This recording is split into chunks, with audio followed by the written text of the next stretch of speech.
c'est Jawad Koudoudi. Bienvenue encore une fois pour ce nouveau webinaire au sein du Club des dirigeants. Oui, bonjour.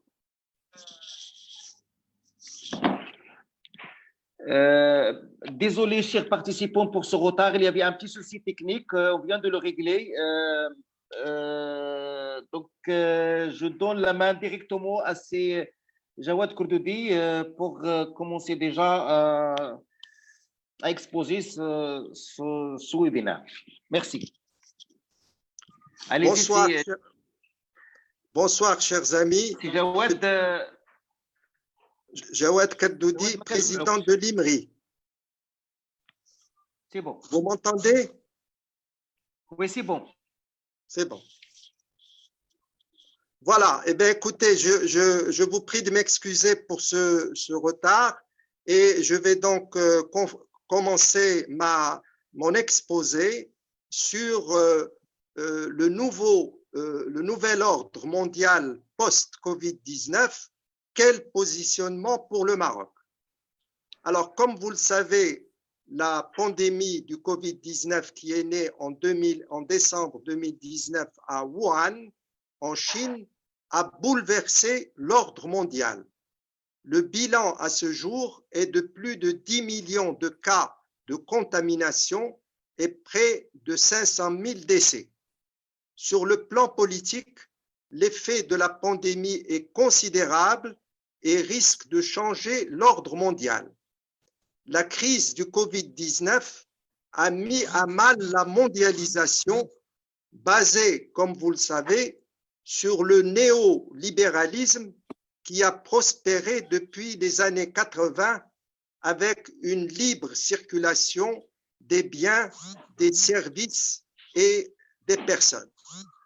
Les effets négatifs de la mondialisation qui sont apparus dans la crise du Covid-19 sont la dépendance entre pays. Et je voudrais ici insister sur ce point parce que du fait justement de la mondialisation, eh bien, des entreprises se sont arrêtées parce qu'elles ne pouvaient plus importer des matières premières, parce que du fait du confinement et du fait de la fermeture des frontières, ce n'était plus possible de travailler. Donc je dis que cette crise a montré la dépendance entre les pays. Elle a aussi montré l'aggravation des inégalités sociales. On l'a vu même dans notre pays, au Maroc, où il a fallu donner des indemnités à 4 millions de ménages.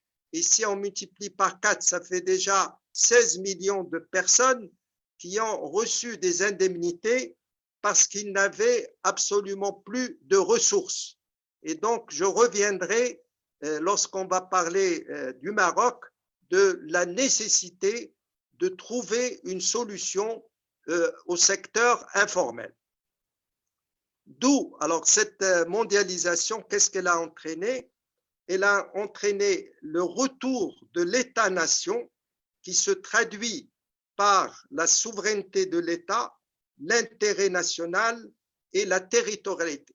Alors, en termes simples, ça veut dire que chaque État s'est recroquevillé sur lui-même pour défendre ses propres intérêts sans aucune solidarité avec les pays étrangers. Il y a eu aussi une conséquence, c'est la montée du populisme, notamment déjà aux États-Unis avec Donald Trump, mais aussi au Brésil avec Bolsonaro et aussi dans certains pays de l'Est. Et je crains que suite à ce Covid-19, il puisse y avoir aussi, on peut en discuter dans les questions, il peut y avoir aussi une montée du populisme. Cependant, et ça c'est un point de vue personnel que je suis prêt bien sûr à discuter avec vous. Cependant, je pense que la mondialisation est un phénomène inévitable et irrésistible et on ne peut pas voir l'avenir de la planète sans une mondialisation au XXIe siècle et dans les siècles à venir. Donc, je pense que ceci va continuer. Mais ça va continuer, mais avec le retour de l'activisme de l'État, c'est-à-dire tout en acceptant la mondialisation, tous les États vont essayer de prendre des mesures spécifiques à leur pays et cela, je pense, sera général. Alors, de quoi sera également le nouvel ordre mondial sera aussi marqué par la rivalité sino-américaine, c'est-à-dire entre la Chine et les États-Unis. En effet, on a assisté ces dernières années à une absence latente du leadership américain, surtout avec Donald Trump. Donald Trump, à mon avis, a vraiment touché au prestige des États-Unis et à son leadership, puisqu'il s'est retiré pratiquement de toutes les organisations internationales et même de l'OMS, l'Organisation mondiale de la santé, qui quand même est indispensable pour combattre les fléaux et les pandémies. Et en même temps, on a assisté à une montée en puissance de la Chine qui est en train de tisser sa toile par les routes de la soie. Alors, je fais une image, c'est comme si elle était en train de tisser une araignée tout autour de la planète pour pouvoir la dominer dans les prochaines décennies. Alors, deux scénarios sont possibles et dépendent en partie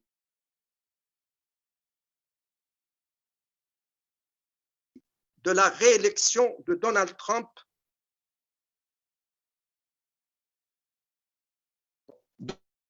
Donc, je disais que les scénarios sont possibles et dépendent en partie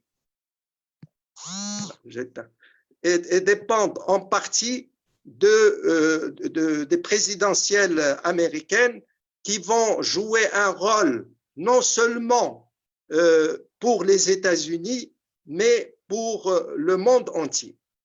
Si Donald Trump est réélu, il y a le risque de l'instauration d'une guerre froide entre les États-Unis et la Chine, à l'instar de la guerre froide que nous avons connue au XXe siècle entre les États-Unis et l'URSS. Par contre, si Joe Biden est élu, il y a possibilité, je dis bien possibilité, pour les États-Unis de négocier un nouveau deal politique avec la Chine. Donc, ce qu'il faut retenir sur ce point, c'est l'importance mondiale des futures élections présidentielles américaines et c'est pour cela qu'il faut suivre ça avec attention. Pour faire un petit tour donc de l'ordre mondial, à part la Chine et les États-Unis, qui sont vraiment les deux puissances les plus importantes actuellement et après le Covid-19, il y a l'Union européenne, parce que la troisième puissance, en tout cas économique, c'est l'Union européenne. Et je pense que l'Union européenne peut jouer un rôle d'équilibre entre les États-Unis et la Chine, mais à condition qu'elles s'unissent sur le plan politique. Parce qu'actuellement, l'Union européenne est une puissance économique, mais pas politique, dans la mesure où l'Europe ne parle pas d'une seule voix et chaque pays, en tout cas en politique étrangère, essaye d'avoir sa propre politique. Donc je dis, l'Europe peut être cette troisième puissance à condition qu'elle suive. Maintenant, quant aux autres forces dans le monde, rappelez-vous les BRICS. Les BRICS, c'est une organisation qui regroupe le Brésil, la Russie, l'Inde et la Chine. Et il faut dire qu'au départ, on pensait que cette organisation allait jouer un rôle important. Malheureusement, on a constaté que les liens entre eux se sont beaucoup distendus. L'Inde et la Chine ont des problèmes de frontières et se présentent en rivaux dans la conquête de nouveaux marchés, notamment en Afrique. Quant au Brésil, il vit une piètre situation depuis l'élection à la présidence du nationaliste Jair Bolsonaro, et on ne peut que regretter que ce beau pays qui était le Brésil soit tombé aussi bas avec sur le plan sanitaire des milliers de morts parce que Bolsonaro n'a pas donné la priorité à la santé, il a donné la priorité à l'économie pour rester au pouvoir. Pour ce qui est de la Russie, il faut souligner, et d'ailleurs cette semaine, Vladimir Poutine a fait un référendum, comme vous le savez, et il a gagné. Donc, Poutine a fait jouer et personnellement un rôle international de la Russie, notamment au Moyen-Orient et en Syrie plus particulièrement. Mais sur le plan économique, et je voudrais ici souligner que la Russie se place au niveau du PIB mondial au 12e rang, au même niveau que la Corée du Sud. Donc voilà un pays immense, c'est le pays qui a le territoire le plus important dans le monde, mais qui économiquement a le même PIB que la Corée du Sud. Donc il ne peut pas jouer, en tout cas sur le plan économique, un rôle très important. Quant à notre continent, l'Afrique, qui a des atouts, notamment sa population qui est jeune et qui atteindra 2,5 milliards d'habitants en 2050. C'est énorme comme population. Ça peut être un atout, comme ça peut être aussi un handicap. Il faut dire les choses telles qu'elles sont.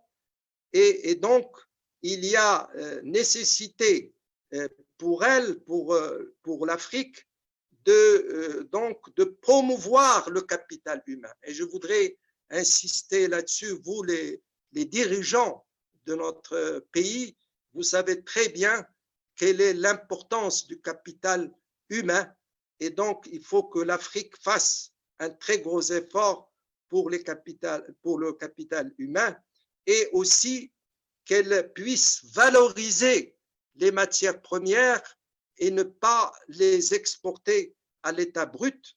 L'Afrique doit aussi s'industrialiser parce que sans industrie, un pays ne peut pas se développer.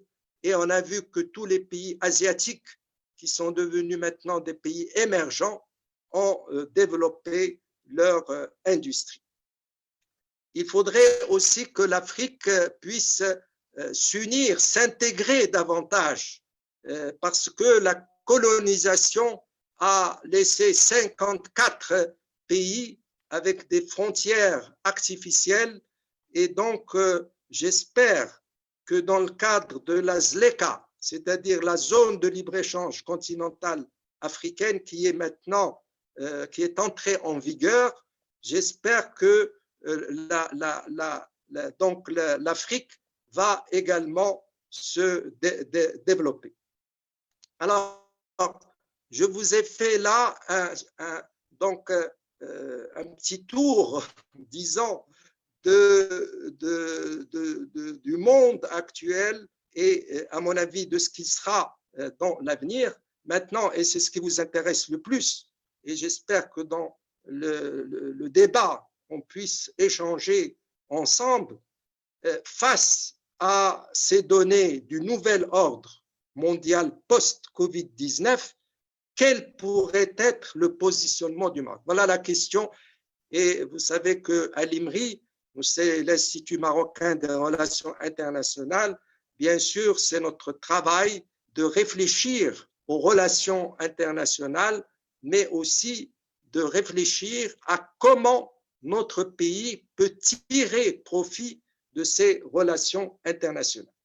Alors, je voudrais rappeler, et c'est des choses que vous connaissez, quand même, le Maroc a beaucoup d'atouts qu'il faudrait valoriser. Tout d'abord, nous avons la stabilité politique. Et je ne vous cache pas, je reçois des investisseurs et la première chose, évidemment, qui les intéresse, c'est la stabilité politique. Parce qu'un pays où il n'y a pas de stabilité politique, aucun investisseur étranger ne viendra parce qu'il veut être sûr que son capital restera stable. Il y a aussi la position géographique de notre pays. Nous avons la chance d'être à la fois entre l'Europe et l'Afrique subsaharienne et aussi entre les pays arabes à l'est et donc les États-Unis, l'Amérique à l'ouest. Et ça nous donne une position extrêmement intéressante sur l'échiquier mondial. Nous avons aussi une main-d'œuvre qualifiée qu'il faudrait bien sûr continuer à qualifier davantage parce que c'est très important aussi pour les investisseurs, qu'ils soient d'ailleurs nationaux ou internationaux. Et là, j'insiste, il ne faut surtout pas penser que le Maroc ne peut se développer qu'avec les investissements internationaux. Le Maroc doit d'abord se développer par les investissements nationaux. Et bien sûr, nous sommes prêts à accueillir les investissements internationaux qui nous apportent aussi leur know-how et leur marché d'exportation. Et je cite à titre d'exemple le cas de Renault installé à Tanger et qui exporte 400 000 voitures, peut-être un peu moins avec cette crise du Covid-19, mais qui quand même est un élément très important de l'économie marocaine. Grâce, et je vous le dis, si Renault s'est installé au Maroc, c'est grâce à Tangemed. Et c'est pour cela que nous avons également des moyens logistiques tels que Tangemed, tels que le train à grande vitesse entre Casablanca et Tanger, qui j'espère va aller jusqu'à Agadir. Donc tout ça, ce sont des atouts extrêmement importants. Le Maroc a également développé, et là il faut le souligner, une politique énergétique innovante avec l'éolien et le solaire. Nous sommes l'un des rares pays africains qui avons beaucoup développé ces énergies.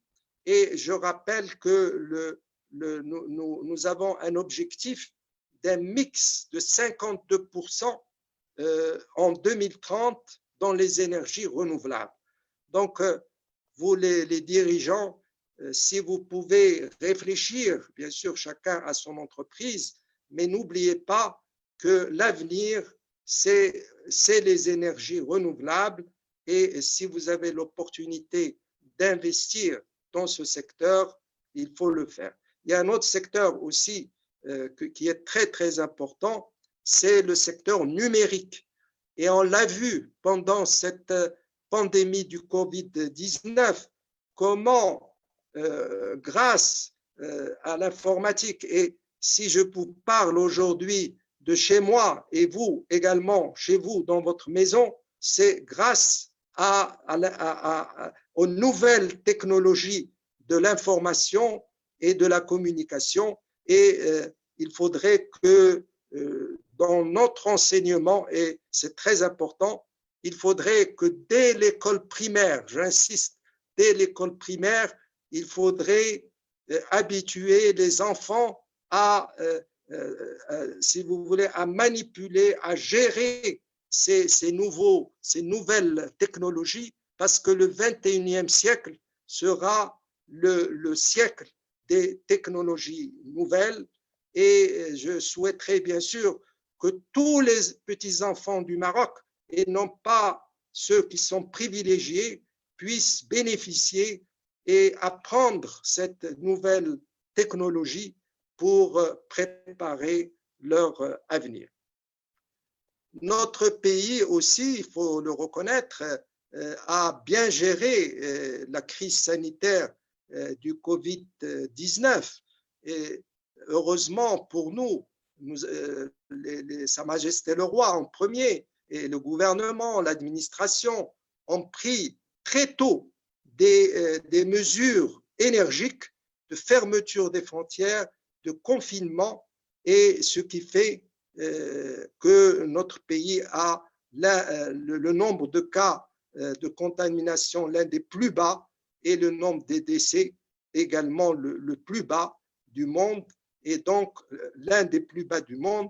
Et donc, on ne peut que se féliciter de cette politique sanitaire et aussi de la discipline, malgré quelques problèmes, il faut le reconnaître, du peuple marocain qui a compris et je voudrais aussi insister que la pandémie n'est pas terminée. Et bien sûr, maintenant, il y a le déconfinement, mais il faut continuer, bien sûr, à respecter toutes les précautions pour éviter à la fois d'être malade soi-même et aussi de communiquer la maladie aux autres. Je voudrais aussi souligner, et je ne vous cache pas que ça a eu un retentissement extraordinaire à l'extérieur, c'est l'aide médicale que Sa Majesté, que notre pays a offert à 18 pays de l'Afrique subsaharienne. Et ce qui était extraordinaire, d'abord, sur le plan géopolitique, le Maroc n'a pas envoyé uniquement aux pays amis qui sont en Afrique de l'Ouest, mais également en Afrique de l'Est, l'Afrique centrale, même l'Afrique australe. Et ça, je voudrais le souligner, et ça a été bien apprécié par tout le monde. Et aussi le fait qu'on a envoyé que des produits marocains, c'est-à-dire fabriqués au Maroc, que ce soit les masques, les respirateurs, les blouses, tout ce qui a été envoyé a été fait par les entreprises marocaines que je voudrais saluer là-dessus. Et la preuve, je voudrais vous apporter une preuve de l'intérêt pour les investissements au Maroc. Eh bien, ça a été vu très récemment, le 24 juin 2020, où 45 projets d'une valeur de 24 milliards de dirhams ont été autorisés par la commission de l'investissement dans les secteurs. Alors, vous voyez les secteurs qui attirent les investisseurs et auxquels je pense vous pourriez vous intéresser, c'est les secteurs de l'énergie. C'est très important, les énergies renouvelables. J'en ai parlé tout à l'heure. Les télécoms, c'est aussi un secteur très porteur. Le numérique, dont j'ai parlé tout à l'heure. Et les secteurs plus traditionnels, comme le commerce, l'industrie et le tourisme. Et je voudrais insister sur le tourisme. Le tourisme est pour nous une richesse. Et évidemment, nous allons avoir une année 2020 difficile. Et j'exhorte bien sûr tous les Marocains à prendre leurs vacances au Maroc pour aider ce secteur à passer cette année 2020 et aborder, je l'espère, dans de meilleures conditions l'année 2021. Et je voudrais aussi ouvrir une parenthèse au niveau des plans de relance du secteur économique au Maroc. Bon, beaucoup de choses ont été faites, mais à mon avis, on a pris comme on a fait finalement que l'accès au crédit.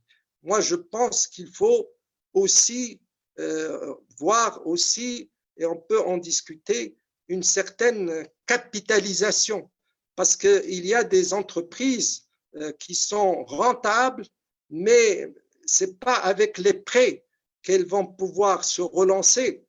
Il faut une aide aussi au niveau des capitaux propres pour qu'elles puissent, et ça a été fait en Europe.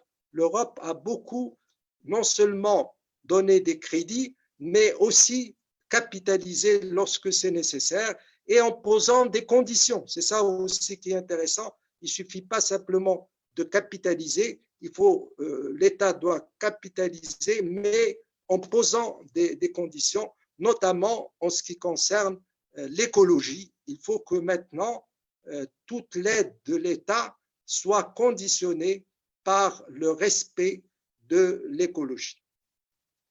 Sur un plan plus théorique, et c'est mon point de vue qu'on peut également discuter, je pense que le Maroc doit continuer à être ouvert sur l'extérieur. Je suis contre le fait de se dire il y a une crise, on va augmenter les taux d'intérêt, on va fermer les frontières.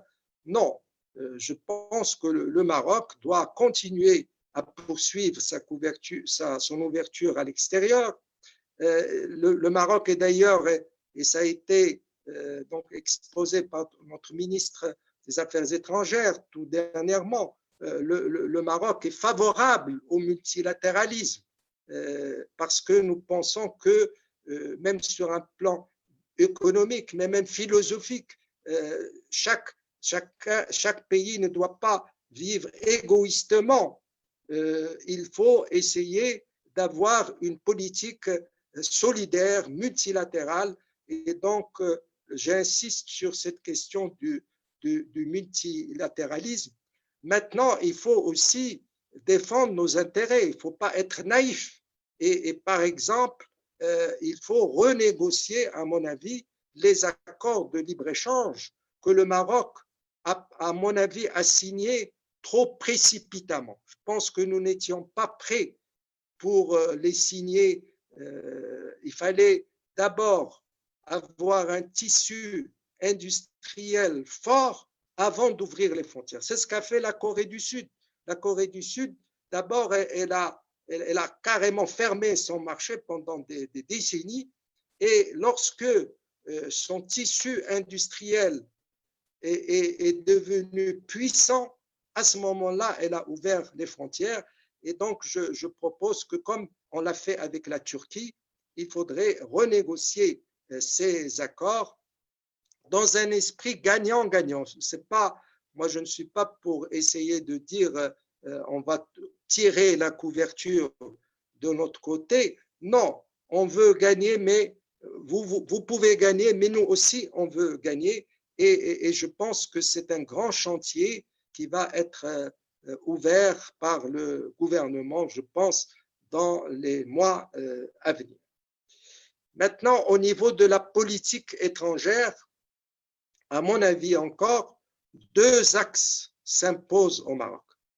Celui de l'Afrique subsaharienne. Je crois qu'il y a un consensus là-dessus. Personne ne met en cause la politique africaine du Maroc qui a été lancée par Sa Majesté le Roi dès son intronisation. Il a fait plus de 50 déplacements en Afrique avec des investissements, avec une assistance technique, avec des promotions des échanges.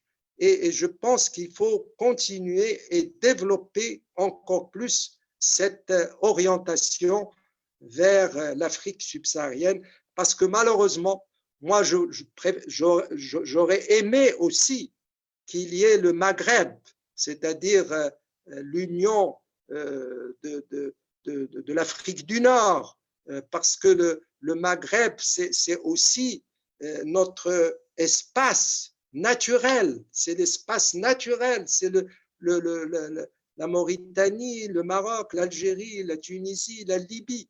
Bon, vous savez, malheureusement, avec la politique actuelle algérienne, ce n'est pas possible, mais moi, je pense qu'il faut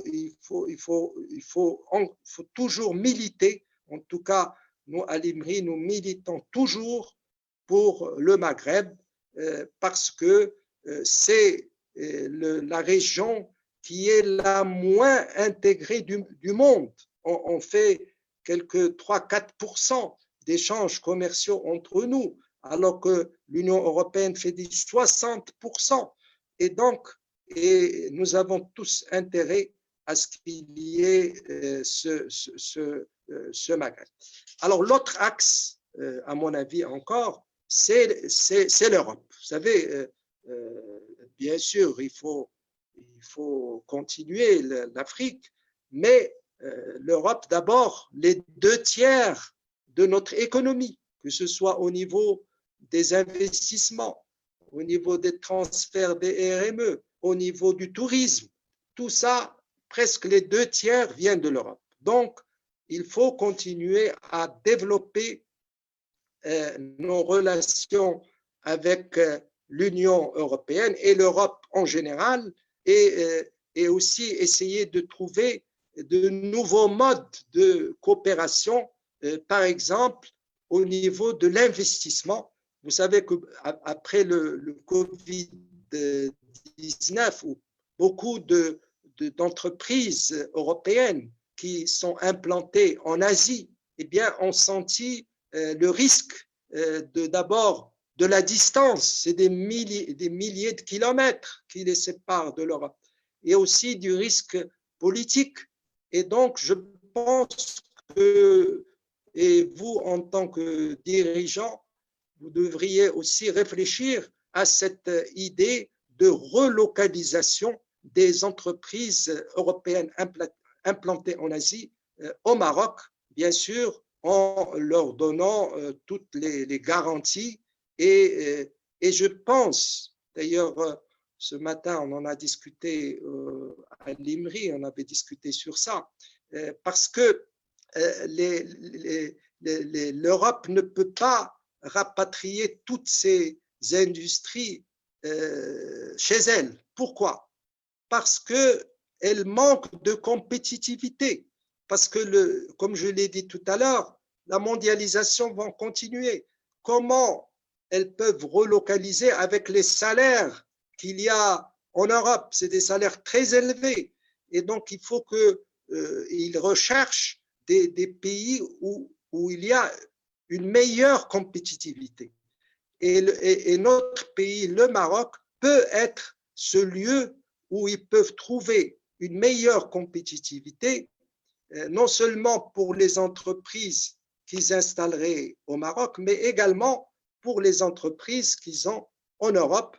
Et donc, il faut que, et je sais que notre ministère de l'Industrie réfléchit beaucoup à cette idée de relocalisation, comment attirer les investisseurs européens ou d'autres à venir dans notre pays, parce que en plus de la compétitivité, nous avons un avantage, c'est celui justement des accords commerciaux, des accords de libre-échange, parce que toute société installée, vous le savez, en tant que businessman, toute société installée au Maroc devient de facto de nationalité marocaine et peut donc exporter sur l'Union européenne, sur les États-Unis. Vous savez que nous sommes le seul pays africain qui a un accord de libre-échange avec les États-Unis. Nous sommes le seul.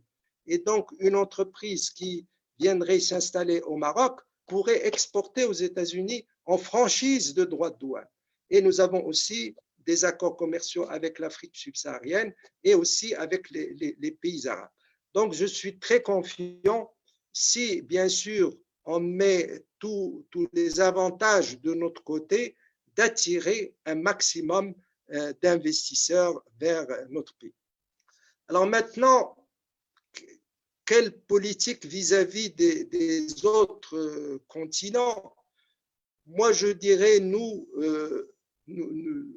ça c'est encore un point de vue personnel, moi je pense que nous devrions, ou nous le faisons déjà, essayer d'avoir de bonnes relations avec tous les pays du monde, avec une seule condition, et vous la connaissez, c'est la question du Sahara.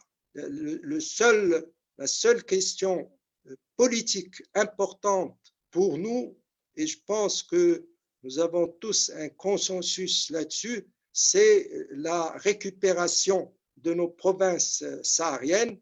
Donc, tout pays qui reconnaît ou qui a une politique de neutralité, parce que ce problème, comme vous le savez, est en train d'être géré par l'Organisation des Nations Unies. Donc, on ne demande pas à tous les pays d'être en notre faveur. Bien sûr, nous souhaitons que le plus de pays soient en notre faveur. Mais tout pays qui si vous voulez, est soit en notre faveur, soit est neutre, nous sommes prêts à travailler avec lui pour, comme je l'ai dit au départ, essayer de tirer le maximum d'avantages pour notre économie, parce que nous, et c'est un point de vue personnel aussi, notre problème numéro un, c'est le développement économique et social, c'est l'éradication de la pauvreté. Et j'en ai parlé tout à l'heure, il faut qu'on trouve une solution à ces 4 millions de ménages qui ont des ressources journalières. S'ils ne sortent pas dans la rue, ils n'ont rien à manger. Et donc, il faut qu'on réfléchisse comment faire pour que ces 4 millions de ménages puissent avoir un revenu convenable, puissent avoir la couverture sociale. C'est encore un autre problème chez nous.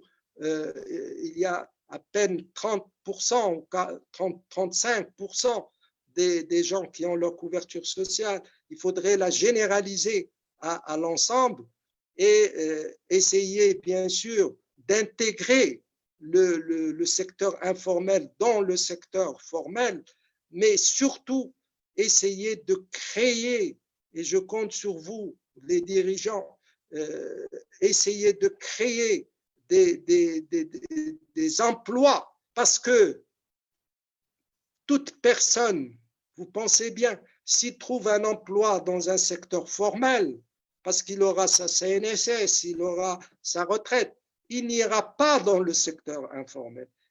Ceux qui vont dans le secteur informel, c'est parce qu'ils ne trouvent pas de place dans le secteur formel. Donc, l'une des solutions, c'est de créer des emplois pour attirer le maximum de personnes dans le secteur formel. Et il y a aussi le fameux registre unifié. C'est aussi une proposition que je peux faire, c'est le fait de supprimer carrément la caisse de compensation, parce qu'il n'est pas normal que des gens riches ou même, disons, qui ont un niveau de vie assez intéressant puissent aussi profiter du prix compensé par la caisse de compensation. Et donc, l'idée, c'est de supprimer la caisse de compensation et de la remplacer par des aides directes aux personnes qui en ont besoin. Et pour faire ce travail, il faut un registre précis, c'est en cours actuellement, de la population marocaine pour déterminer une fois pour toutes quelles sont les personnes et les familles qui ont besoin d'aide. Et je regrette que lors de cette Covid-19, il n'y avait pas ce registre. Et parce que s'il y avait ce registre, automatiquement, on aurait dit, ben voilà, il y a une indemnité qui est donnée à tous ceux qui sont dans le registre. Et comme il n'y avait pas de registre, eh bien, on a demandé aux gens de faire des déclarations. Ensuite, certaines ont été retenues, certaines n'ont pas été retenues, etc. Donc, j'insiste sur la nécessité de ce registre unifié. Alors, donc, je disais, nous sommes prêts à travailler avec les États-Unis, avec la Chine. Nous, on n'a pas de problème idéologique. Si les Chinois veulent venir investir, bon, ils investissent déjà un peu, mais je trouve qu'ils pourraient investir beaucoup plus. S'ils veulent venir investir au Maroc, ils sont les bienvenus. Les Américains aussi. L'Inde, je pense que l'Inde, c'est un pays aussi à très forte population. plus d'1 milliard et c'est un pays qui se développe beaucoup. Et donc, on pourrait aussi essayer d'attirer des investissements de l'Inde, du Japon, bien sûr, qui est pour nous un partenaire traditionnel, la Corée du Sud aussi. Donc, l'ouverture à tous les pays qui respectent, bien sûr, notre souveraineté et notre intégrité nationale. Et enfin, la Russie aussi, s'il y a des opportunités avec la Russie, pourquoi pas. Donc, en conclusion, moi, ce que je dis, c'est que cette pandémie du Covid-19, où nous avons tous été confinés, ça nous a donné à réfléchir et pour nous, bien sûr, mais aussi pour nos familles et notre pays.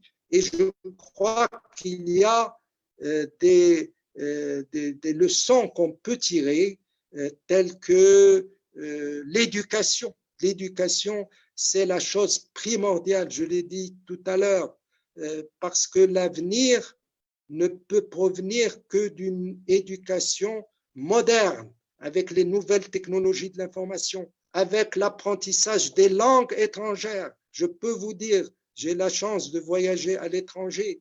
Dès que vous sortez, c'est l'anglais qui marche. En Asie, il n'y a que l'anglais. Donc, ce que je souhaite, c'est en plus, bien sûr, de nos langues nationales, l'arabe et l'amazigh, on puisse développer le français, bien sûr, mais aussi l'anglais et l'espagnol, parce que les langues étrangères, c'est une richesse. Et pour le business, et vous le savez, c'est indispensable si on veut travailler à l'exportation. Donc, j'insiste sur l'éducation, sur la santé. Il n'est pas normal que tous les Marocains ne puissent pas avoir l'accès à des hôpitaux de qualité pour recevoir les soins nécessaires et, si possible, gratuitement. Ça doit être, à mon avis, également notre objectif numéro 2. L'objectif numéro 3, j'en ai parlé, c'est la couverture sociale, c'est-à-dire l'élargissement de la couverture sociale à toute la population. Il n'est pas normal que, par exemple, des indépendants qui ne sont pas salariés n'ont pas encore la sécurité sociale. Donc, ce sont les trois: éducation, santé, couverture sociale, qui doivent être les priorités. Et bien sûr, l'emploi. L'emploi, je le mettrai aussi parmi les premiers, parce que toutes les générations qui vont venir actuellement, il faut qu'ils trouvent un emploi. Eh bien, écoutez, je vous remercie de votre patience et je suis prêt à débattre avec vous. Ce sont des idées personnelles et évidemment, je suis ouvert à toute discussion. Merci, Si Jawad Kordoudi, pour votre exposé. C'était riche et intéressant. Je m'adresse aux chers participants sur Zoom et aussi sur Facebook. S'il y a des questions, si vous voulez rebondir sur ce qui a été dit par Si Jawad Kordoudi, vos questions sont les bienvenues. Sinon, il y a déjà quelques questions ou quelques remarques sur Facebook. Il y a certains, il y a Si Abdelghani Azab, il dit la meilleure compétitivité ne veut pas dire des salaires de misère. Et maintenant, les Marocains dans la pauvreté. Alors la si compétitivité, je vais répondre question par question. Je n'ai pas parlé de salaire de misère. Je n'ai surtout pas utilisé ce terme. Ce que je dis tout simplement, c'est que il y a un différentiel et ce différentiel ne peut pas disparaître du jour au lendemain. Il y a un différentiel au niveau des salaires entre les salaires qui ont lieu au Maroc et les salaires qui ont lieu en Europe. C'est les 2000 dirhams comptent plus de 10 000 dirhams. Et ce n'est pas du jour au lendemain que ce différentiel doit disparaître. Bien sûr, je suis pour l'augmentation des salaires, même en tant qu'économiste, parce que plus vous augmentez les salaires et plus vous augmentez le pouvoir d'achat et plus vous augmentez l'activité. Donc, je ne suis absolument pas pour les salaires de misère. Je dis simplement que, en attendant qu'il y ait qu'il y ait cet équilibre entre les salaires au Maroc et les salaires, par exemple, en Europe, et bien, on puisse bénéficier de cela pendant, j'espère, le moins de temps possible. Vous voyez, parce que je suis tout à fait d'accord avec ce monsieur, il faut que les salaires augmentent petit à petit et pourquoi pas espérer qu'un jour, ils puissent être au même niveau que ceux de l'Europe. Le même monsieur Abdelghani Azzab a rajouté comme quoi la compétitivité par la qualification et la compétence et pas par les salaires. Je ne sais pas si vous avez bien compris ce qu'il veut dire. Oui, j'ai compris. Je suis tout à fait d'accord avec lui. Et c'est pour cela que j'ai insisté. J'ai pas dit, j'ai dit aussi une main-d'œuvre qualifiée. Et l'investisseur, bien sûr, il cherche aussi une main-d'œuvre qualifiée. Et donc, je lui donne entièrement raison. Il faut faire beaucoup plus que nous faisons actuellement. Il y a l'Office de la formation professionnelle qui fait ce qu'il peut. Il y a vous, les entreprises, hein, vous-même, vous faites de la formation. Lorsque vous recrutez un cadre, eh bien, vous le formez à votre activité. Et donc, il faudrait multiplier. Et il y a aussi l'idée de la formation continue. Et ça, je m'adresse au cadre. Ce n'est pas parce que vous avez un diplôme que ça y est, c'est terminé. Non, il faut continuer à vous former, à approfondir vos connaissances et aussi une idée aussi, bien sûr, être le plus compétent dans votre métier, mais aussi vous ouvrir à la culture générale. Parce que maintenant, je ne vous cache pas, dans les grandes entreprises, on cherche plus la personnalité du candidat que uniquement ses diplômes, la façon dont il parle, la façon dont il répond, la façon de connaître, comme je viens de vous faire tout à l'heure, ce tour d'horizon. Moi, je pense le tour d'horizon mondial. Il faut, à mon avis, que chaque cadre, en plus de son travail quotidien, puisse s'ouvrir sur l'expérience, parce que ça peut lui apporter des opportunités. Il peut trouver par une information, par les livres, par l'Internet. Maintenant, nous avons la chance d'avoir tout sur Internet. Donc, je pense que pour la qualification, je suis tout à fait d'accord pour qu'il y ait une généralisation et j'insiste, en plus de la spécialisation, il faut aussi la culture générale. Et ça, c'est très, très important.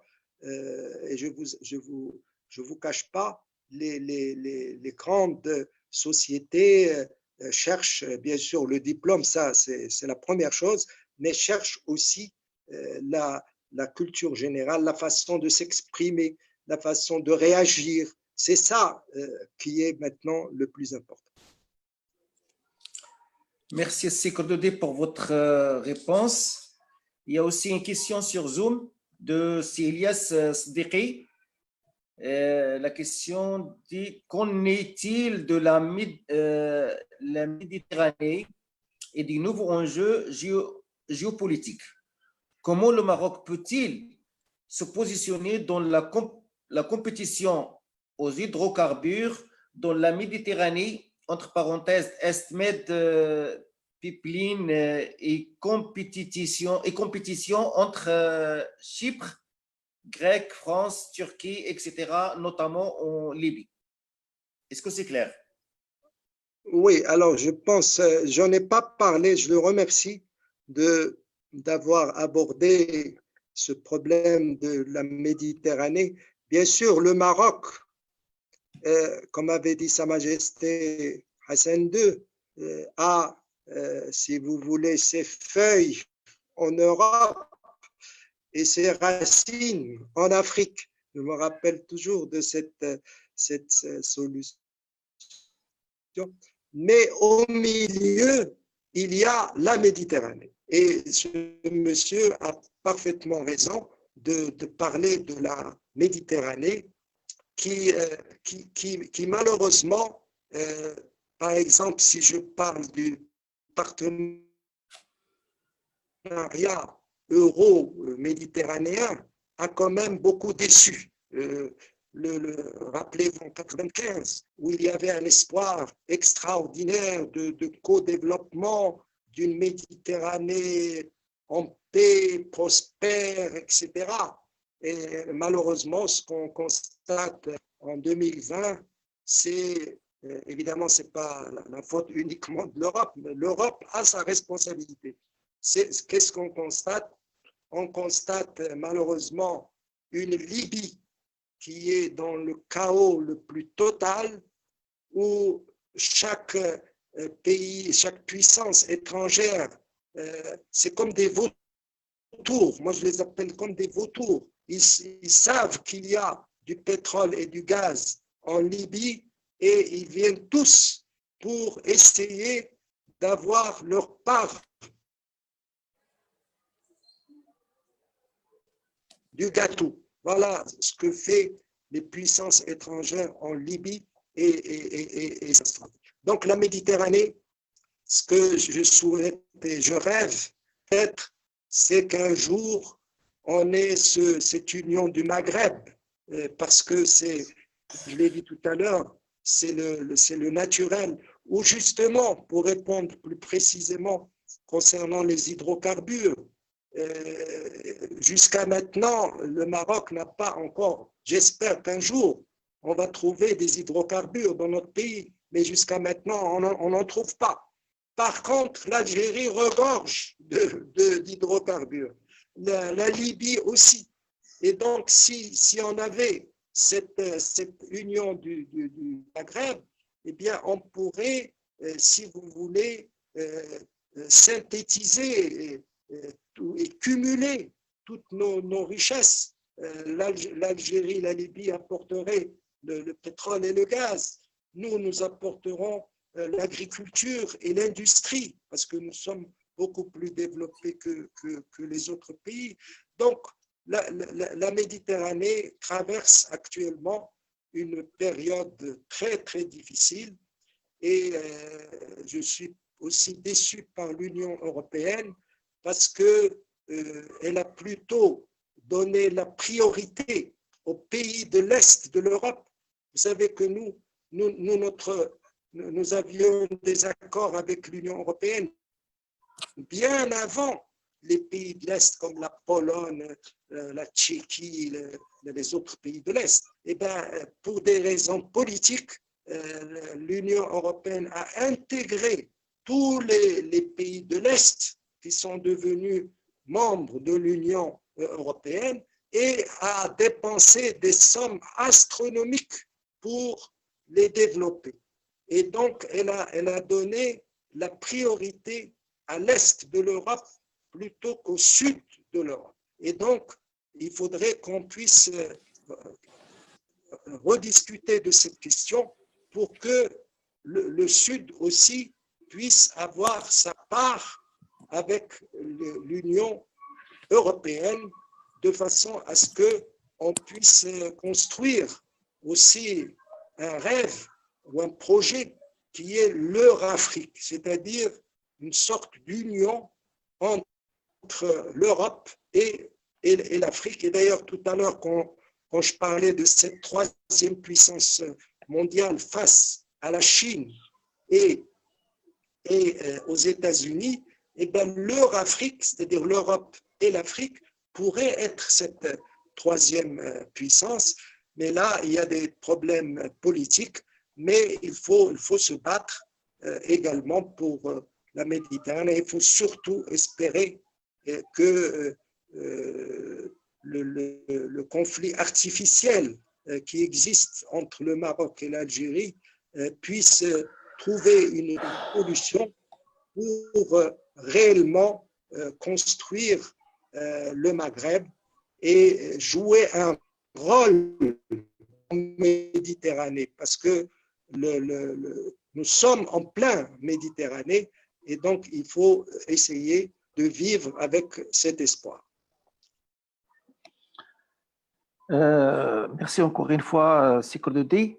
Il y a une question de C. Abdelghani aussi, la même personne. Alors, pourquoi Israël arrive à attirer des investisseurs et ce n'est pas par l'indice des salaires, mais par la fiscalité, la sécurité et le savoir-faire? Une très bonne question. Merci à celui qui l'a posée. Alors d'abord, Israël, je dirais, c'est le 51e État des États-Unis. Ça, il faut bien, si on réfléchit un petit peu aux relations internationales, on arrive à cette si vous voulez, au fait de constater, à ce constat que Israël, c'est le 50. On le voit dans le conflit israélo-palestinien. Voilà Donald Trump qui non seulement reconnaît Jérusalem comme capitale d'Israël, le plateau du Golan, le plateau syrien, j'insiste, le plateau syrien du Golan, comme aussi Israël. Et dernièrement, il a sorti un plan, qui n'est pas du tout un plan, c'est pour que Israël annexe une partie de la Cisjordanie. Et je ne vous cache pas, personnellement, j'ai écrit beaucoup sur cette question, j'ai même écrit un petit livre là-dessus, parce que je considère que le problème palestinien, bien sûr, en tant qu'Arabes et musulmans, nous sommes très sensibles à ce problème. Mais aussi, c'est un problème d'injustice. Et j'ai toujours été personnellement contre l'injustice. C'est une injustice faite au peuple palestinien et j'espère que ce plan qu'ils veulent appliquer, j'espère qu'il ne sera pas appliqué. Et j'espère, et j'ai écrit là-dessus sur Facebook, j'espère que l'Union européenne, qui, lorsque la Russie a annexé la Crimée, elle a pris des sanctions très graves contre la Russie. Lorsque la Chine a eu des problèmes avec Hong Kong, tous les pays européens ont menacé. Et lorsqu'il s'agit d'Israël, presque personne ne bouge. Enfin, ils bougent par la parole. Ah oui, on condamne, c'est pas bien, etc., etc. Mais le gouvernement israélien s'en fiche, je m'excuse de parler vulgairement, s'en fiche des paroles parce qu'ils savent qu'il n'y a pas d'application. Et c'est pour cela qu'il faut des sanctions contre Israël si jamais elle applique l'annexion d'une partie de la Syrie. Alors maintenant, pour revenir, je ne vais pas échapper à la question de notre ami, Israël, et aussi, vous savez, quand on juge les adversaires, il faut les juger à juste titre. Il faut reconnaître ce qu'ils ont de bon et aussi ce qu'ils ont de mauvais. Ce qu'ils ont de mauvais, c'est qu'ils veulent occuper la Palestine et ça, jamais je ne l'accepterai. Mais ce qu'il y a aussi de positif chez eux, c'est qu'ils ont développé l'éducation, ils ont développé la recherche et développement, ils sont maintenant parmi sur le plan de l'innovation, parmi les premiers pays de l'innovation.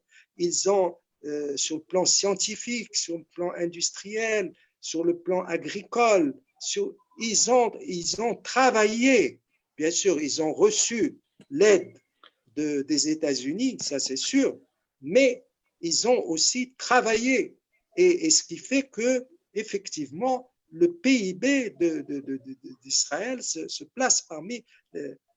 Donc, je suis d'accord, ils n'ont pas de stabilité politique, ils n'ont pas de bas salaire, mais ils ont, c'est ça aussi, ils ont l'innovation, ils ont la recherche et développement, ils sont aussi, et je ne vous cache pas, j'ai été parce que j'ai fait un voyage à New York et j'ai remarqué l'importance du lobby juif aux États-Unis parce qu'ils ont réussi, parce que vous savez aussi, parce que je suis aussi professeur et un de mes étudiants m'a dit, Monsieur Kardoudi, pourquoi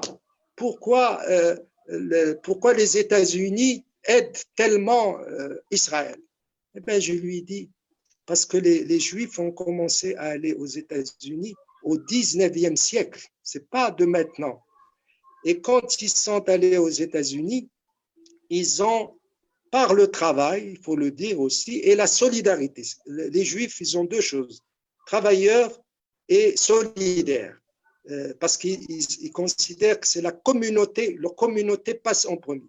Eh bien, par le travail et la solidarité, ils sont arrivés à avoir des positions dominantes aux États-Unis, aussi bien dans la finance, aussi bien dans les médias, dans presque tout, vous avez les Juifs. Et donc, c'est eux, les Juifs qui vivent aux États-Unis, c'est eux qui dictent la politique extérieure des États-Unis. C'est les Juifs qui sont aux États-Unis. Et je vous donne un autre exemple. L'ambassadeur américain en Israël est un Juif américain. C'est un Juif américain. Ça, je peux apporter la preuve. Alors, comment voulez-vous qu'un Juif... Alors, lui, cet ambassadeur, au lieu de prendre, comme tout ambassadeur, une position neutre en disant, attention, si vous annexez, il va y avoir peut-être une troisième intifada, attention. Non, il leur dit, oui, allez-y, nous, on va vous soutenir. Donc, le problème d'Israël, c'est un problème spécial. C'est un pays artificiel qui bénéficie de l'aide inconditionnelle des États-Unis et même de l'Europe, moins que les États-Unis, mais même l'Europe aussi les aide. Et aussi, l'Europe ne prend pas de sanctions. Pourquoi l'Europe? Vous savez, il y a un accord d'association. Il suffirait que l'Union européenne dise, attention, si vous annexez la Cisjordanie, on suspend l'accord d'association. Rien que ça les fera reculer. Mais malheureusement, personne ne bouge et donc il faut vivre avec ça et il faut espérer que ce problème israélo-palestinien puisse trouver une solution parce que la seule solution, c'est la création d'un État palestinien viable, c'est-à-dire avec un territoire, avec sa capitale, Jérusalem-Est. Pourquoi pas avoir deux capitales, la capitale d'Israël, Jérusalem ouest, c'est ça, est et l'autre ouest. Donc, il faut qu'il y ait ce problème-là, malheureusement, qui a duré depuis plus d'un demi-siècle. Vous savez, c'est un problème qui est vraiment très sensible pour...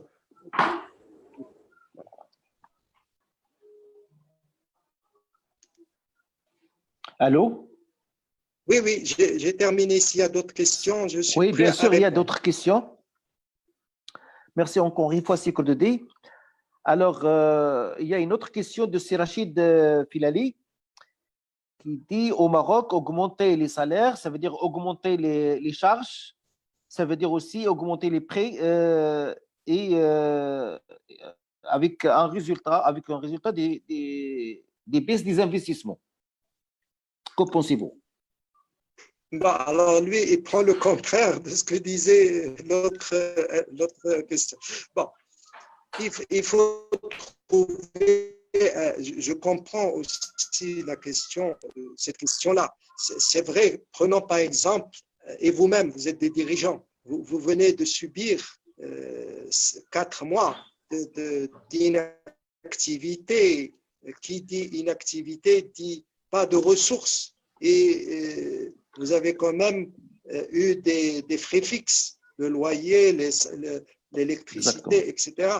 Donc, ce que dit la CGM, c'est de dire, bon, il y a un engagement d'augmenter le SMIC de 5%, mais vu la situation actuelle, nous demandons le report. Ça, c'est la position de la CGM.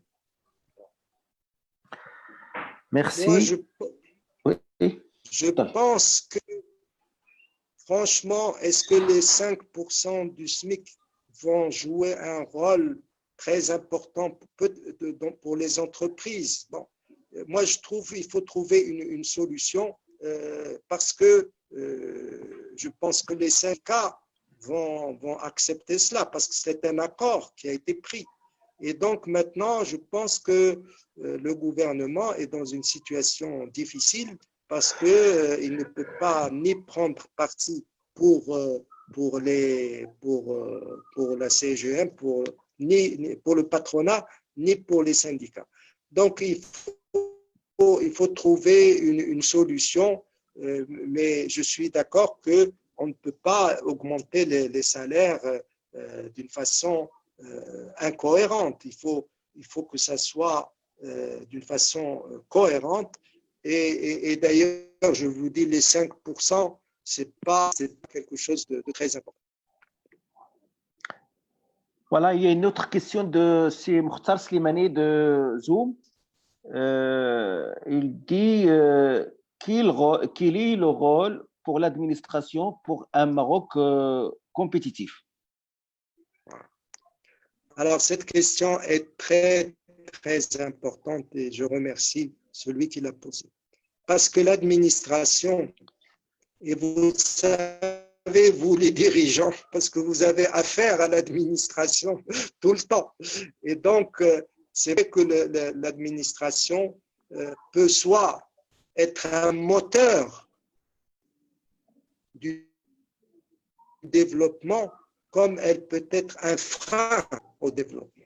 Et donc, il y a de l'administration pour qu'elle soit d'abord au niveau mental.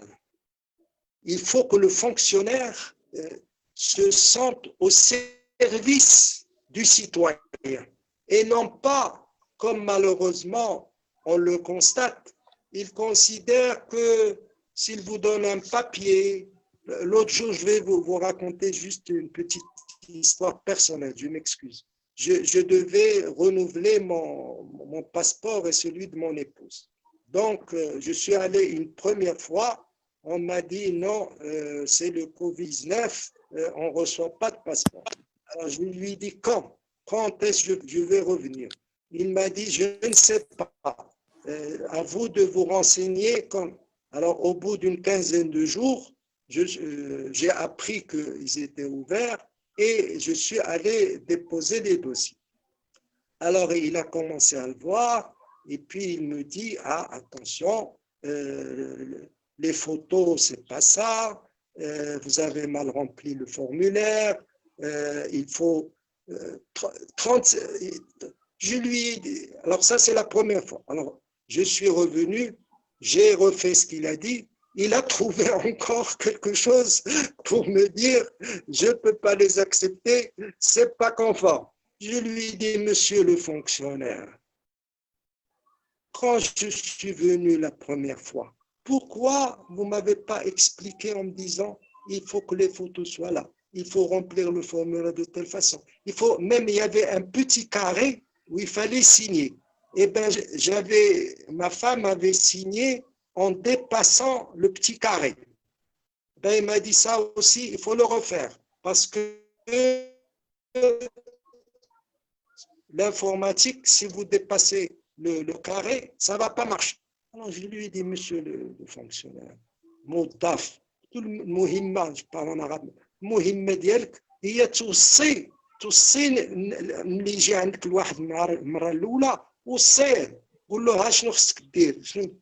Ils ont, je m'excuse de le dire et je termine, un malin plaisir à vous faire aller et revenir. Et vous savez ce qu'il m'a répondu? Il m'a dit, il y a, regardez sur Internet, il y a tout sur Internet, c'est pas à moi de vous le dire, c'est pas à moi. Je dis non, monsieur, votre rôle, c'est aussi d'expliquer aux citoyens pour ne pas perdre de temps. Moi, je suis allé 4 fois pour déposer mon dossier. Bon, je vous raconte cette histoire pour simplement dire que notre administration doit changer de mentalité, ça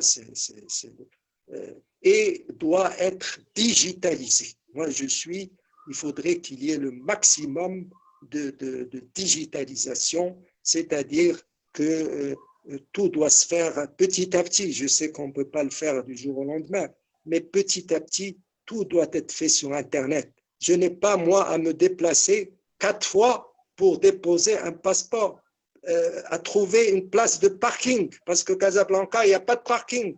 Donc, et tout ça, vous, les chefs d'entreprise, vous devez vivre ça tous les jours, plus que moi. Je suis pas businessman, je suis Imri, je suis dans une think tank. Donc, pour parler sérieusement à ce monsieur, il faut une réforme de l'administration, il faut la digitalisation, il faut la formation aussi des fonctionnaires, parce que le fonctionnaire, qu'est-ce qu'il dit? Il dit, moi, je suis là pour toute la vie, je vais rester là jusqu'à la retraite, et puis après, je pars en retraite. Non, il faut que le fonctionnaire aussi soit évalué, et s'il ne fait pas l'affaire, il peut être licencié. Pourquoi? Dans le privé, quelqu'un qui ne fait pas l'affaire, au bout de plusieurs, bien sûr, avertissements, on le licencie. Dans l'administration, non. Donc, il faut une réforme, et ça, malheureusement, chaque gouvernement qui vient, il y a toujours ministre de la réforme de l'administration, mais malheureusement, on ne voit pas beaucoup de réformes. Je sais que c'est un problème difficile. Je ne veux pas non plus minimiser le problème, parce que notre administration est pléthorique. Je ne sais pas, on a plus de 500 000 fonctionnaires, c'est pléthorique. Et donc, il y a un travail à faire. Et à mon avis, les orientations doivent être la digitalisation pour aussi diminuer la corruption. Parce que lorsque vous avez la digitalisation ou le numérique, il n'y a plus de corruption parce qu'il ne peut plus vous demander de l'argent pour vous donner un papier. Donc, il faut qu'il y ait la digitalisation, la formation des fonctionnaires. Il faut aussi qu'il y ait l'évaluation des fonctionnaires. Il ne faut pas que l'avancement se fait à l'ancienneté. Vous savez comment ça se passe? Au bout de 5 ans, vous avez 10%. Au bout de 15 ans, vous avez... Non, il faut une évaluation comme vous faites, vous, dans le privé. Dans le privé, ce n'est pas l'ancienneté. Si le monsieur fait son travail comme il faut, vous l'augmentez. S'il ne fait pas son travail... Donc, il y a toute une réforme de l'administration. Il y a aussi un grand dossier qui est celui de la régionalisation avancée. On en a beaucoup parlé de cette régionalisation avancée, c'est-à-dire le fait de décentraliser et de déconcentrer, parce qu'il y a deux choses. Il y a la décentralisation et la déconcentration. La décentralisation, ça veut dire juste une antenne qui se trouve dans une région, mais les pouvoirs restent au niveau central. Et vous avez la déconcentration, c'est-à-dire que les pouvoirs sont également donnés sur le plan local. C'est-à-dire que les problèmes sont résolus sur le plan local. Ce n'est pas la peine d'aller jusqu'à Rabat. Donc, je suis tout à fait d'accord avec ce monsieur.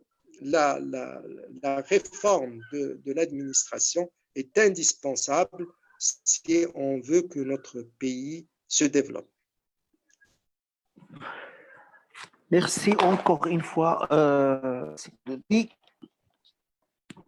Pardon. Il y a encore une question sur Facebook. la question dit que pensez-vous de la suspension du recrutement par le secteur public pour le budget 2020-2021? Alors, écoutez, la situation, je ne vous cache pas, nous parlons entre nous, entre Marocains et citoyens. La situation financière est très grave parce que on parle même d'une baisse du PIB de l'ordre de 10%, d'un déficit budgétaire de 7 ou 8%. Nous vivons véritablement une situation catastrophique sur le plan économique. Et donc, je comprends que l'État doit diminuer ses charges. Ça ne veut pas dire, alors là, je précise, ça ne veut pas dire une politique d'austérité. Moi, je suis contre la politique d'austérité. Politique d'austérité, c'est de dire on ne dépense plus rien. Non, l'État doit continuer à dépenser et même doit dépenser plus. Pourquoi? Parce que c'est par les marchés de l'État que vous, les entreprises privées, travaillez. Et donc, ça va au contraire.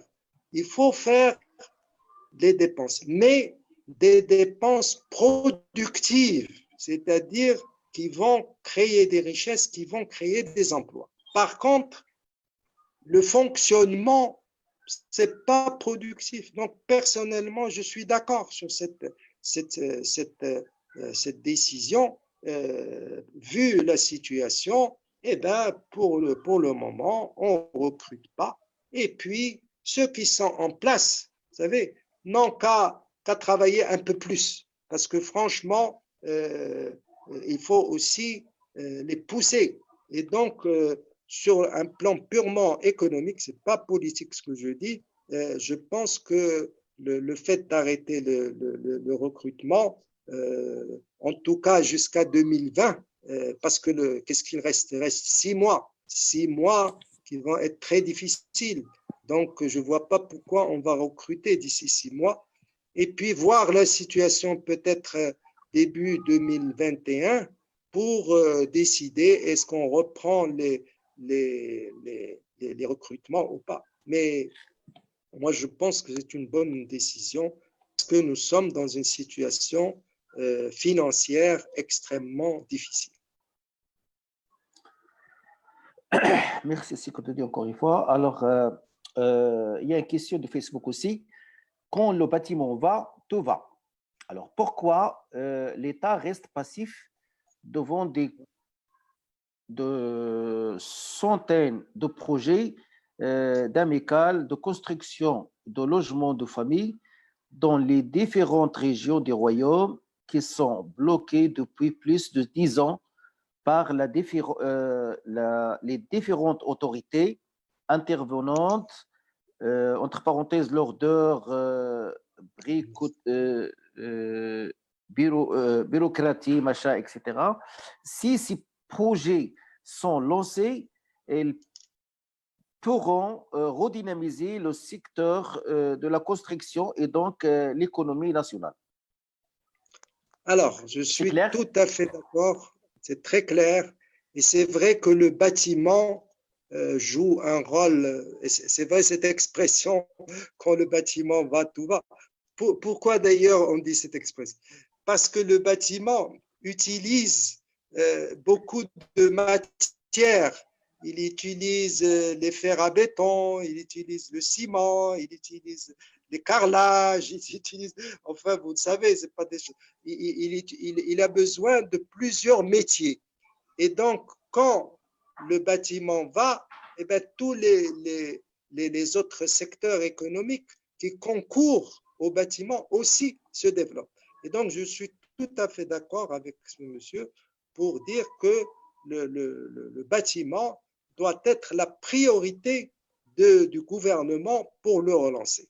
Alors maintenant, pour les cas qu'il a cités, c'est encore le problème de l'administration et des élus qui malheureusement souvent monnaient, c'est quand même terrible, pour donner une autorisation, je ne généralise pas. Attention, je ne veux pas qu'on me dise il dit que tous les élus sont corrompus. Pas du tout. Il y a des élus qui sont très honnêtes et qui font leur travail.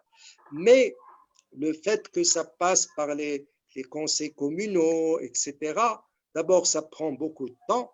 Et ensuite, il y a quelquefois les problèmes de corruption.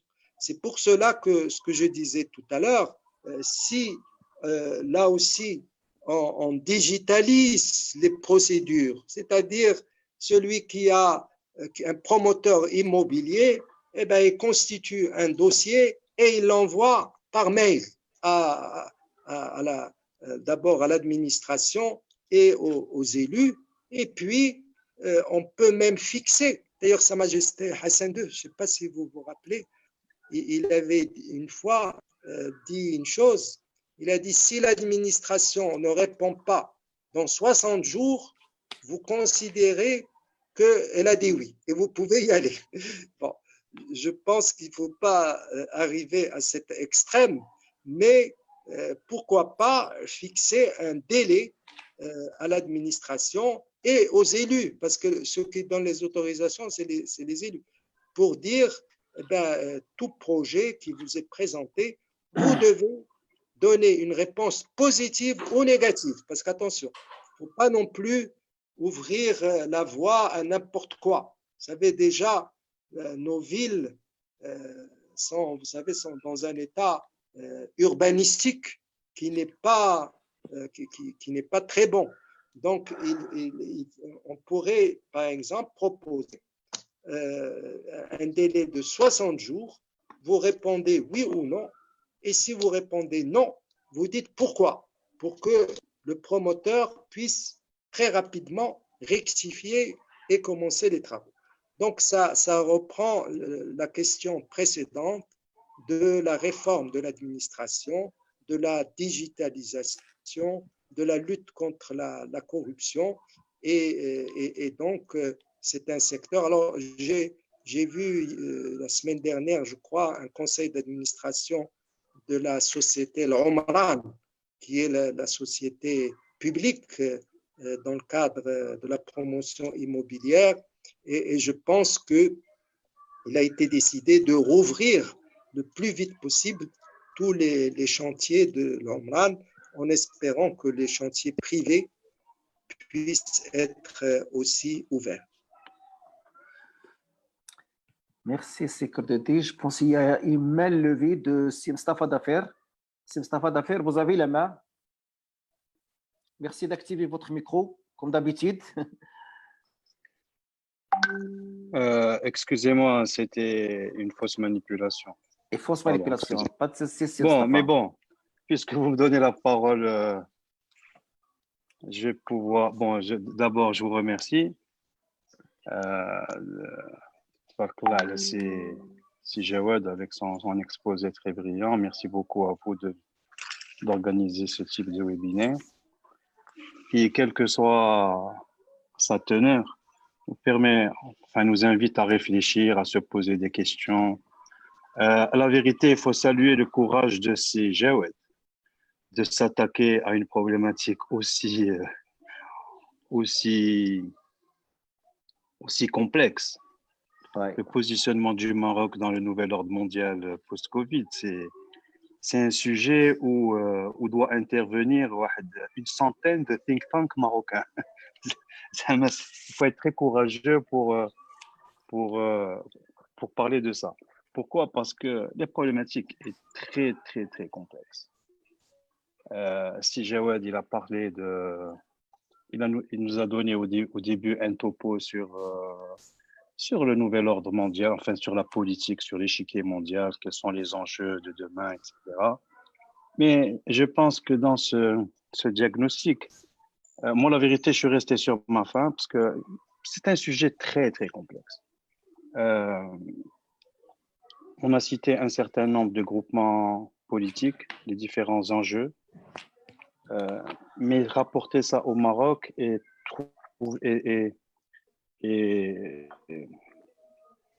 trouver un angle d'attaque pour que le Maroc ait un meilleur positionnement, ça nécessite moi, la vérité, j'ai eu un problème depuis tout à l'heure de cadre méthodologique, de cohérence au niveau des différents propos. Je vais, si vous permettez, partager avec vous mes équilibrations d'esprit. Déjà, au J'espère que ce niveau. sera très rapide d'affaires parce qu'on ne reste pas beaucoup de Inch'Allah. temps. Merci beaucoup. Bon, si vous voulez, bon, ok, vous me Il y a pas de comprenez souci, vous pouvez quand. partager, mais si ça sera rapide, ça sera mieux. Hein. Alors déjà, par rapport au conflit sino-américain, c'est pas quelque chose entre Trump et. C'est pas une question de personne, c'est une question de système. Il est indubitable que la Chine s'est développée et donc aujourd'hui, elle est en train de faire valoir sa puissance et il y a une guerre de leadership. Donc, que ce soit Joe Biden qui est élu ou Trump, il y aura nécessairement une crise de leadership qui va gouverner le monde et donc le monde sera nécessairement bipolaire s'il n'y a pas de remue-ménage militaire et je ne pense pas qu'on aille jusqu'au militaire. Maintenant, pourquoi j'ai dit j'ai un problème au niveau du cadre méthodologique? Vous savez, on a deux façons de faire.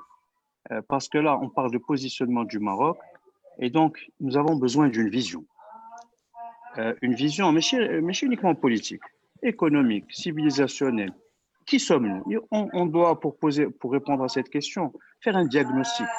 Et un diagnostic qui soit holistique, mais uniquement politique, géostratégique. Il faut le politique, le géostratégique, l'économique. Et ça pose, c'est le carrefour, ce sujet-là, est le carrefour et la croisière d'une centaine de problématiques. Par exemple, si on prend le volet économique, quel type de croissance? Il y a aujourd'hui beaucoup de débats. C'est-à-dire que les théories que nous connaissions par le passé, les théories classiques, néoclassiques, marxistes et tout ça, elles sont dépassées. Il nous faut un nouveau cadre de réflexion. Et ça, pour savoir réfléchir. Ensuite, il faut définir la vision. Maintenant, c'est une façon qui est articulée. Maintenant, on peut faire un truc éclectique. Il faut faire ceci, il faut un système de santé, il faut une couverture sociale, il faut ça. On est d'accord sur tout ce qu'il faut. Maintenant, là où le bas blesse, c'est dans le comment. Comment faire ça? Si Jawad, il a parlé de la contrainte, de la difficulté financière du Maroc. Certes, c'est un secret pour personne. Maintenant, quand on dit il faut résorber le chômage, il faut créer des emplois, il faut assurer la sécurité militaire, il y a qu'à, il faut qu'on, il y a qu'à, il faut qu'on.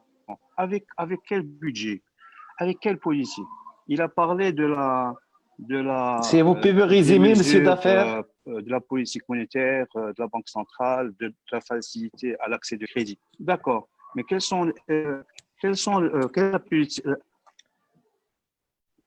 la politique budgétaire qu'il faut faire? Maintenant, il a parlé de Sa Majesté du nombre de visites qu'il a fait en Afrique. C'est un axe de développement stratégique extraordinaire. Mais il a fait 50 voyages. Ça, c'est pour les Marocains vont partir. Le déficit que nous avons aujourd'hui, mais le grand déficit que nous avons, c'est dans les modalités pratiques de mise en œuvre. Comment faire? Et ça, il faut plusieurs personnes, plusieurs intervenants. Il faut prendre des problématiques en grappe. Un processus. L'automobile. Aujourd'hui, on a un taux d'intégration de 60-70%. Je vois l'objectif d'arriver à 100%. C'est d'affaires, si vous permettez, si vous pouvez résumer, s'il vous plaît. C'est d'affaires. Excusez-moi. Voilà. On est limité avec le temps, malheureusement. Merci. Merci à vous, c'est J'ai terminé mon intervention. Merci. Désolé, comme vous savez, on est un petit peu limité, on a le temps limité. On doit commencer aussi un webinaire à 20h. Donc, il ne reste que 10 minutes. C'est le temps qu'on clôture, je pense. Avant de clôturer, je redonne la main à C2D pour rebondir sur ce que vous avez dit avant le mot de la fin.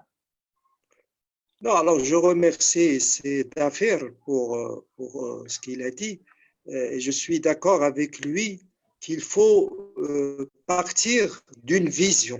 Il a parfaitement raison. Qu'est-ce qu'on veut de ce Maroc? Quel est l'avenir de ce pays? Quelle est notre vision? Et ça, c'est à partir de là que effectivement tout doit découler. Alors, il y a une commission spéciale que vous connaissez tous du nouveau modèle de développement qui est en train de travailler là-dessus. Elle était pour 6 mois maintenant. Sa Majesté l'a prorogé de 6 mois. Donc, je pense que d'ici la fin de l'année, ils vont sortir certainement un document. Alors maintenant, comment faire? Il a raison, mais en un exposé d'une heure, je ne peux pas rentrer dans tous les détails. Ce que j'ai essayé, c'est de donner des idées, des orientations, mais effectivement, il faut prendre problème par problème et voir comment. Et c'est vrai, je suis d'accord avec lui, quand il dit, il ne suffit pas de dire il faut. Au contraire, il faut effectivement prendre, par exemple, prenons la couverture sociale. Voilà un problème important. Eh bien, il faut réfléchir comment. Bon, déjà, une première mesure me vient à l'esprit, c'est d'obliger toutes les entreprises à déclarer leurs employés à la CNSS. Ça, je crois que c'est la mesure la plus urgente à faire et ce n'est pas difficile à faire. Donc, voilà une suggestion. Comment faire? Mais même ça ne suffit pas. Il y a aussi tout le problème de l'informel. Comment essayer d'intégrer l'informel dans le formel? Comment créer de nouveaux emplois pour que les générations qui viennent ne volent pas elles aussi dans le formel? Donc, c'est vrai qu'il y a chaque question que j'ai abordée, effectivement, nécessite un travail considérable. Alors maintenant, ce que je dis à ces affaires, nous devons tous, pas uniquement les think tanks, pas uniquement la commission, mais nous, en tant que citoyens marocains, nous avons l'obligation d'abord de réfléchir à toutes ces questions. Et même la commission spéciale a ouvert, je ne sais pas si vous le savez, un site où elle dit vous pouvez nous envoyer vos suggestions, vos propositions, etc., etc. Donc, il faut qu'il y ait un travail d'ensemble. C'est vrai que les problèmes sont complexes, mais ce n'est pas une raison pour ne pas essayer de les étudier, de voir ce qu'on peut faire. Donc, il faut, à mon avis, et chacun de nous peut essayer, vous dans le club des dirigeants, nous à l'IMRI, il y a beaucoup d'autres think tanks, et je voudrais terminer par féliciter le club des dirigeants qui a toute cette pandémie du Covid-19 m'a donné déjà 2 fois la parole, je les remercie, mais également en faisant presque deux webinaires par jour, c'est quelque chose d'extraordinaire. Donc on a connu, je crois qu'aussi une leçon ou quelque chose, un élément positif de cette pandémie, ça nous a permis de prendre le temps de réfléchir et de débattre. Et je ne vous cache pas, grâce au club des dirigeants, mais aussi à beaucoup d'autres organisations, nous avons connu pendant cette période un foisonnement intellectuel extraordinaire et aussi, je dois le signaler, dans la liberté d'expression, chacun dit ce qu'il pense et je pense que ça, c'est un gain que nous avons au Maroc, de pouvoir discuter, critiquer quand il le faut, toujours dans l'intérêt général. Parce que nous ne cherchons pas, en tout cas personnellement, je ne cherche aucun intérêt autre que celui de notre pays. Et je crois que beaucoup de gens partagent également cette vision, puisqu'on parlait de vision, cette vision pour notre cher pays. Merci. Merci beaucoup, Si Jawad Kordodi. Je pense que vous avez déjà dit le mot de la fin. C'est bravo. Je tiens à remercier d'ailleurs, chers participants, et on s'excuse si on n'a pas pu transmettre toutes les questions que vous avez posées, malheureusement, faute de temps. On a aussi une obligation pour un autre webinaire tout à l'heure.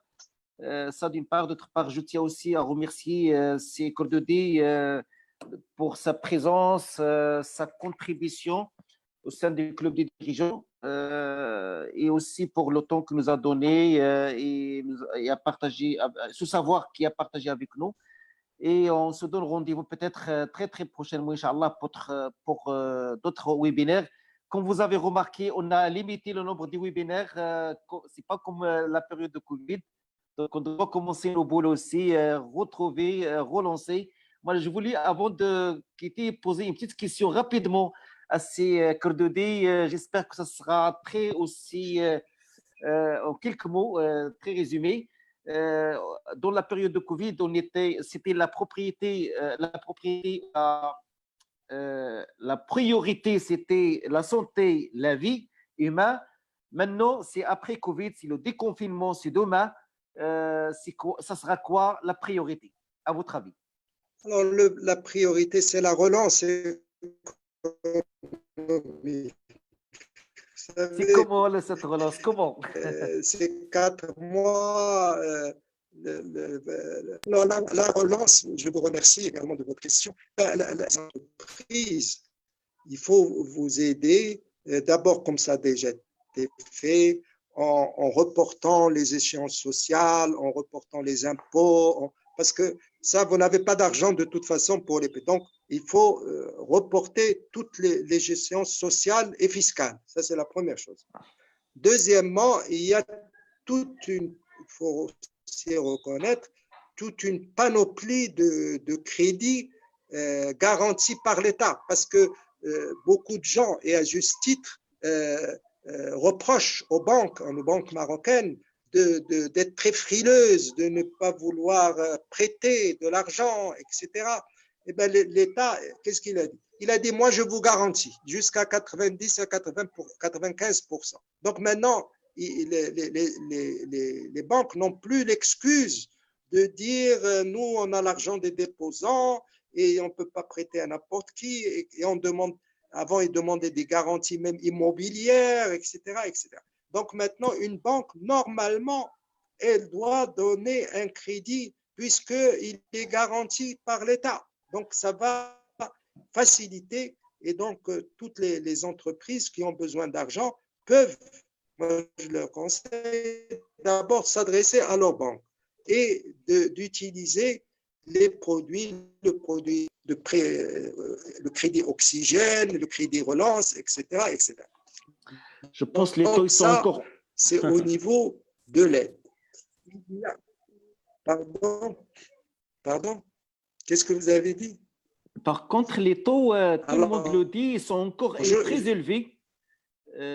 Ça n'encourage pas aussi les entrepreneurs pour avoir des crédits. Hein, je crois que le taux pour le crédit relance, le taux maximum est de 4%.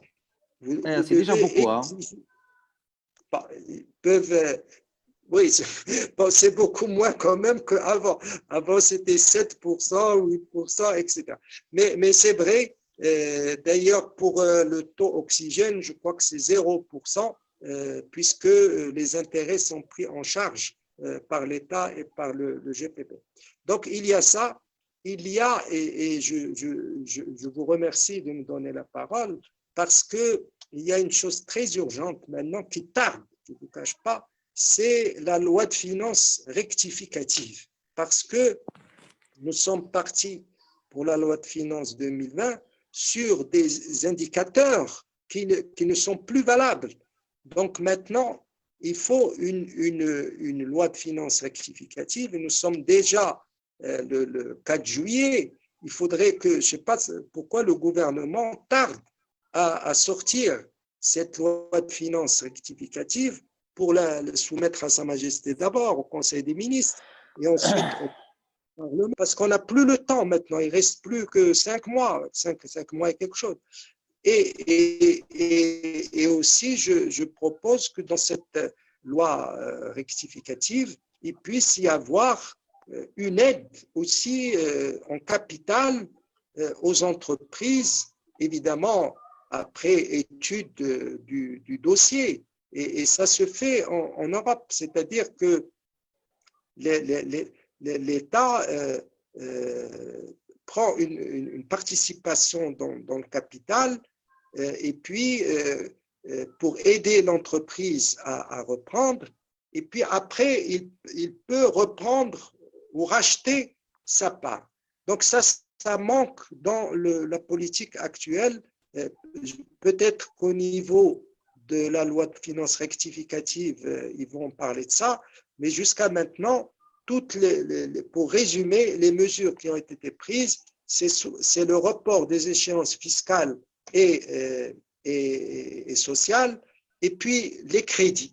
Mais à mon avis, il faut aussi aider les autres. Il faut aussi, parce que vous me donnez la parole, il faut que, ce que je disais tout à l'heure, il faut que l'État aussi sorte le plus rapidement possible les marchés publics, parce que c'est ça l'activité. Il faut qu'ils sortent les marchés publics en réservant, et je sais que vous défendez beaucoup dans le club des dirigeants les PME, en réservant une partie aux PME, en disant ce marché, il faut qu'il y ait 20% ou 30% fait par des PME.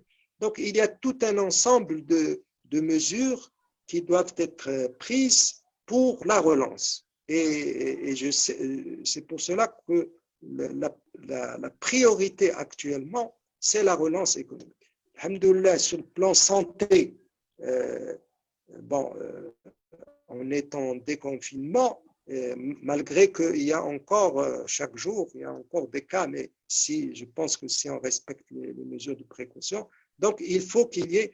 Donc, moi, ce que je vous propose, c'est de m'inviter à nouveau, si vous souhaitez, une fois que la loi de finances rectificative sort, et je pourrai en toute liberté vous dire est-ce que c'est bon, est-ce que c'est pas bon, est-ce qu'ils auraient dû faire ça ou ça, avec très grand plaisir. Certainement, Inch'Allah. Merci beaucoup. Encore une fois, c'est Krdedi. On se donne rendez-vous très très bientôt, Inch'Allah. Et je dis à nos chers audiences et participants à très vite, à très bientôt, Inch'Allah. Il y aura peut-être d'autres webinaires dans les différentes thématiques. Donc, ce n'est pas comme avant, comme le confinement. Maintenant, on a commencé nos boulots. Il y aura de temps en temps quelques thématiques, peut-être dans les préoccupations ou bien d'actualité. C'est tout, voilà. Et je vous laisse et je vous donne rendez-vous bientôt, Inch'Allah. Merci encore une fois, c'est Krdedi. Merci beaucoup et bravo encore au club des dirigeants. Merci, cher ami. Merci beaucoup. À très bientôt, Inch'Allah. Au revoir.